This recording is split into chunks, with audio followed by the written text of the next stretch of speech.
पूज्य बाबा लोगों के पावन श्री चरणों में प्रणाम। परम आदरणीय सत्संग प्रेमी महानुभावों तथा आदरणीय माताओं एवं भक्तिमती बहनों, परमात्म स्वरूप सद्गुरु महाराज की असीम अनुकंपा से हम आप सभी लोग इस कलिकाल में भी अपने कल्याण की बातों को कहने और सुनने के लिए सत्संग में उपस्थित हुए हैं।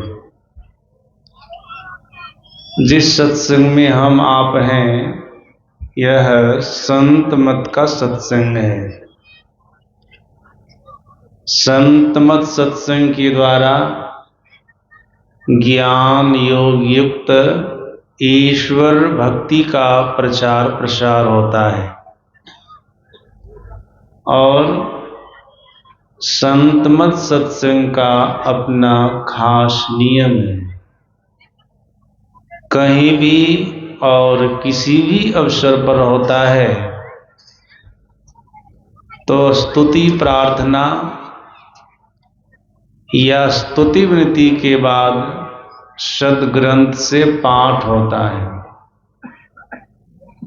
पाठ के आधार पर जो विषय बनता है, प्रवचन करने वाले प्रवक्ता लोग बाबा लोग उसी विषय पर प्रवचन करते हैं। अभी यहाँ कुछ देर पहले संत मत सत्संग के नियमानुकूल स्तुति प्रार्थना के बाद सद्ग्रंथ से पाठ हुआ। पाठ के आधार पर सत्संग का विषय बना सत्संग की महिमा।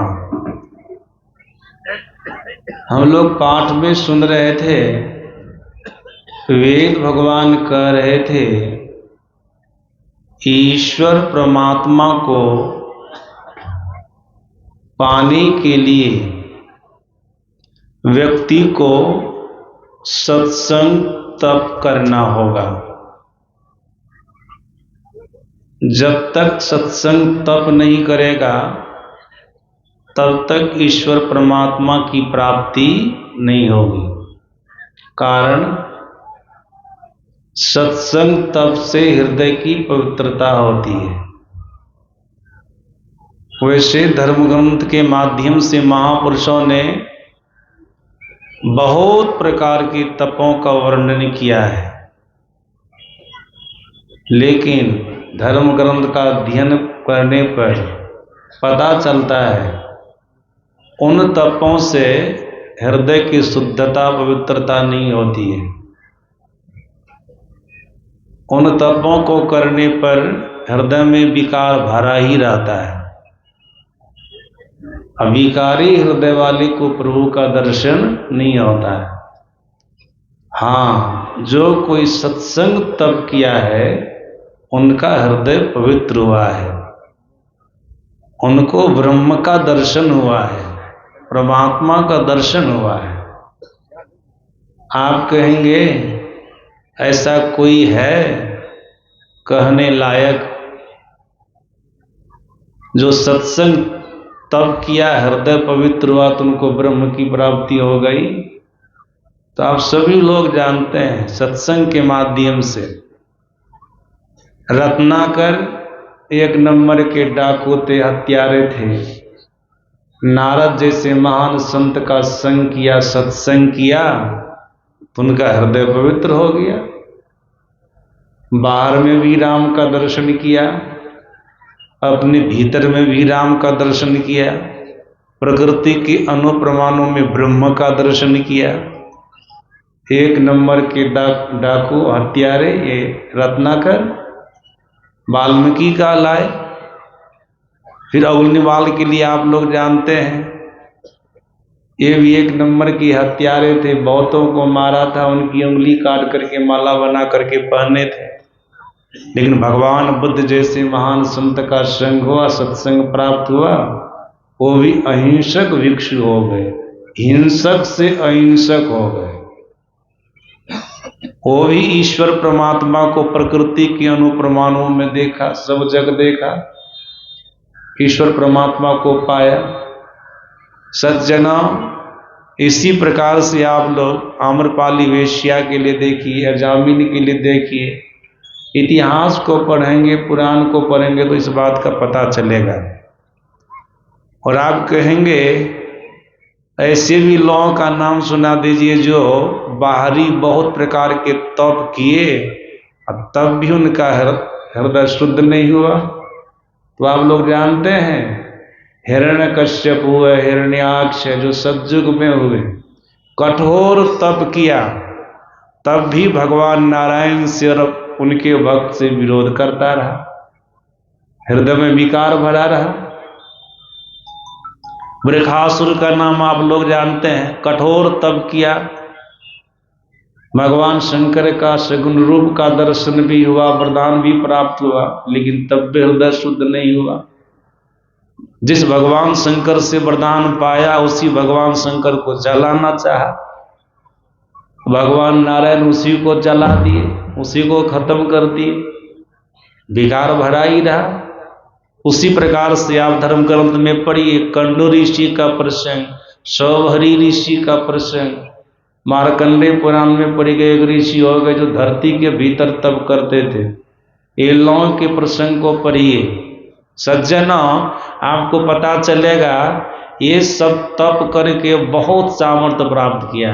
इतना ही नहीं, ब्रह्मा विष्णु भी, महेश भी तप करके बहुत सारे सामर्थ्य को प्राप्त किया, लेकिन हृदय में विकार भरा ही रहा, हृदय में विकार भरा ही रहा।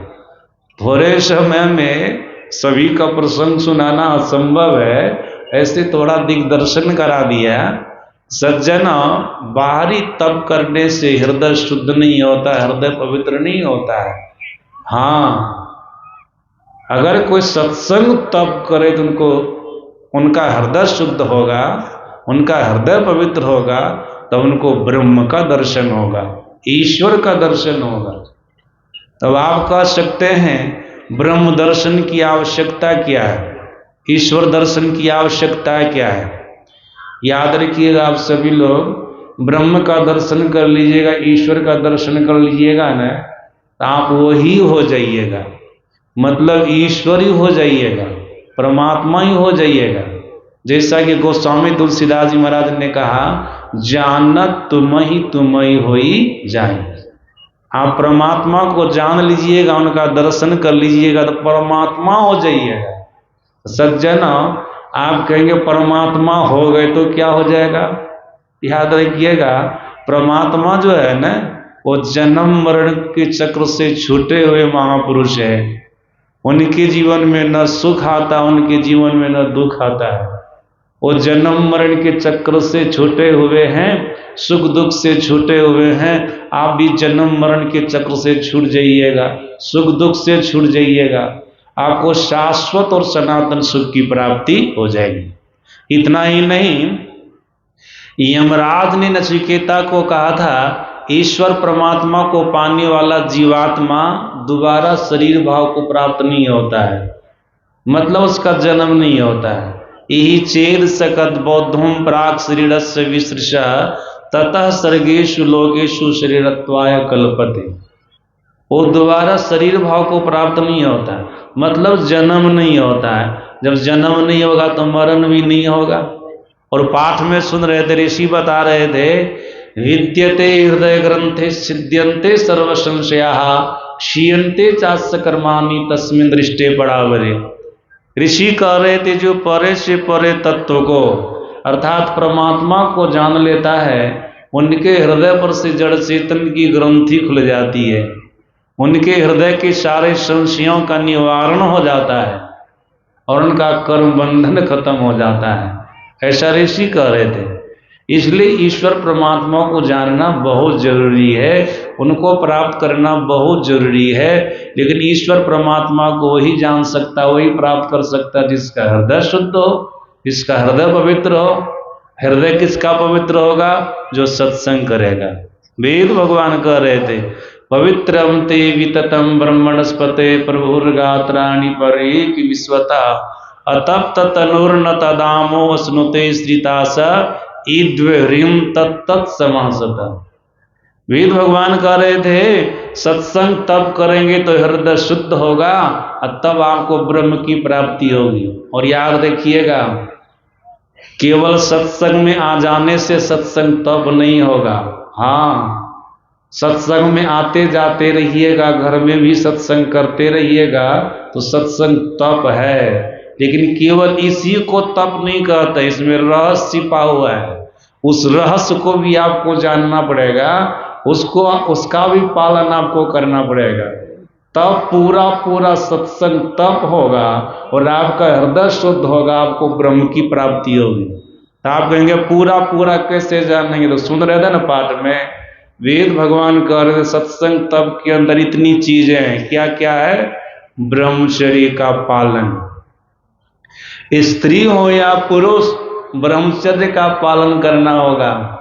याद रखिएगा, हम लोगों के सदगुरु महाराज जी ने कहा, एक बार के ब्रह्मचर्य नष्ट होने पर साधक का मन 40 दिनों तक चंचल रहता है। तो आप सोच सकते हैं, जिनका मन चंचल रहेगा क्या वो भजन कर सकेगा? भजन नहीं कर सकेगा। इसलिए मन को स्थिर रखना है। और सदगुरु महाराज जी ने कहनी कृपा की, वीर्यवान को भजन करने में बल मिलता है। इसलिए वीर्यवान होना है, ब्रह्मचर्य का पालन करना है। सज्जनों, भजन में मन लगे और भजन करने में बल प्राप्त हो, इसलिए ब्रह्मचर्य का पालन चाहिए। ये सत्संग तप के ही अंतर्गत है। केवल बाहर में सत्संग में आने से सत्संग तप नहीं होगा, ये भी कीजिएगा, लेकिन इसका भी पालन कीजिए। फिर आगे क्या कहे वेद भगवान? सत्य भाषण। पहले तो बोले ब्रह्मचर्य का पालन, उसके बाद क्या बोले? सत्य भाषण। सत्यवादी हो जाइए। अगर असत पथ पर चलते रहेंगे, असत बोलते रहेंगे, झूठ बोलते रहेंगे, सोचिएगा हमारा हृदय शुद्ध हो जाएगा, हमारा हृदय पवित्र हो जाएगा तो होगा नहीं, सत्यवादी बन जाइए। संत कबीर साहब ने कहा, सांस बराबर तप नहीं, झूठ बराबर पाप, जाके हृदय सांस है ताकि हृदय आप।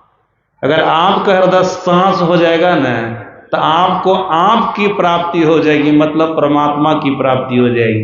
परमात्मा आपके सामने में रहेगा, हृदय सांस होना चाहिए।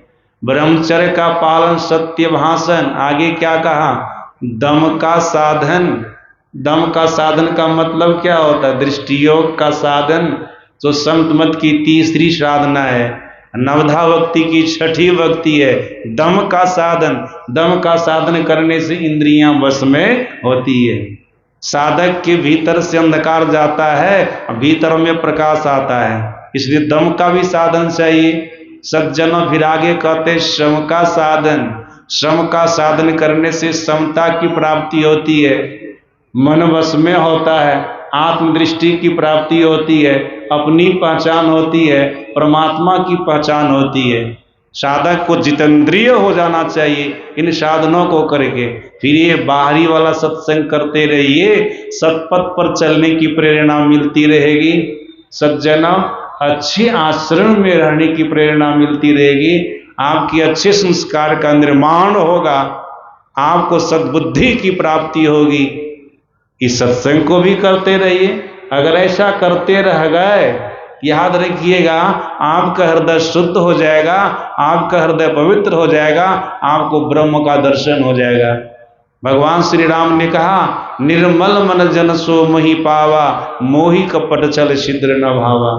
हमको कौन पाता है? भगवान राम कहते हैं, जिनका हृदय निर्मल होता है, जिनका हृदय पवित्र होता है, जिनका हृदय कचरा से भरा हुआ, पाप से भरा हुआ है, क्या वो भगवान का दर्शन कभी कर सकेगा?